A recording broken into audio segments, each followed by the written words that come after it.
Today, on Oasis Paradise, I will be building a wooden mansion. No, not that mansion. This one here.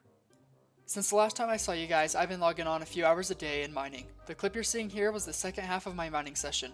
We'll start the day off by moving all these resources to my storage. Okay, big problem. My backpack isn't large enough to carry all this back in one trip. Let me fix that. Great, now we have a golden tier backpack. Let's grab all this loot and head back to the base.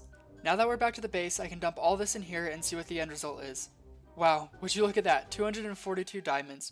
That is easily the most diamonds I've ever had at once. I guess having Fortune 3 really helps out. To smelt all this raw ore I have, I'm going to want an upgraded furnace. With all these diamonds, I guess we can just make a diamond furnace.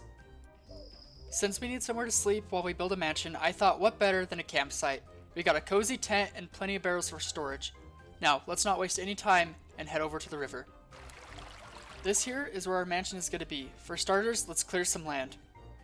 As I finish digging at the hillside, the sun begins to set, marking the first day of progress. Now that all that dirt is out of the way, let's start working on the foundation. The plan is to have the mansion act as a bridge over the river, so let's make some stairs heading to the first level, and then we can connect the logs. These logs will be a simple outline for the first platform. Toward the center of the build, we're going to raise the floor in order to add some changes in level. Now that we're done with the first floor, we can start on the walls. As you can see, I made a basic outline with the logs of how the walls will be filled in. As I fill in the space between the logs, the shape will become more clear. As we head upstairs, you'll see how I added stairs in the corner and filled in the second floor. Now that that simple outline and boxes are finished, I think it will be easiest if we work from the roof and make our way down. Now that the roofing is finished, we can head interior and work on the attic. For now, this room is going to be pretty bare. At first I wasn't sure what to do with this room, however, my fiance recommended putting an enchanting table up here. As I continue working on the mansion, I soon realize that I have a lot of space to fill. So I ask you all, if you have any ideas on what to fill these spaces with, leave them down in the comments. And if your idea gets chosen, I'll be sure to give you a shout out. After noticing that the bottom of my mansion looked odd, I decided that placing another room at the bottom would make the building look more supported. And now as you row your boat under my mansion, it looks a whole lot better. Alright everyone, time for the final tour. Although my mansion is far from finished, it's time to take a break from building. I still have plenty of work on both the exterior and interior. Once again, I want to remind you that I am looking for ideas for future additions.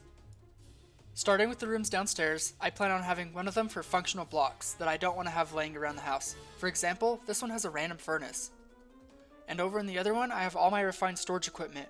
Right now, I only have one disk drive. As we follow this item cable, you'll start to see how empty my rooms are. Right now, I only have a few plans. The first is to have the first floor be a kitchen area with Farmer's Delight being the main focus. The second is the bedroom. Besides decoration, all I need is a bed and storage system. Third is the balcony. As you can see, that's where I'm keeping my solar panels and energy blocks. Finally is the attic, where my enchanting room will be. Other than my house, major projects will be placed around this lake. And with that said, I hope you all enjoyed this episode. Thank you all for stopping by and hanging out with me. I'll see you all next time.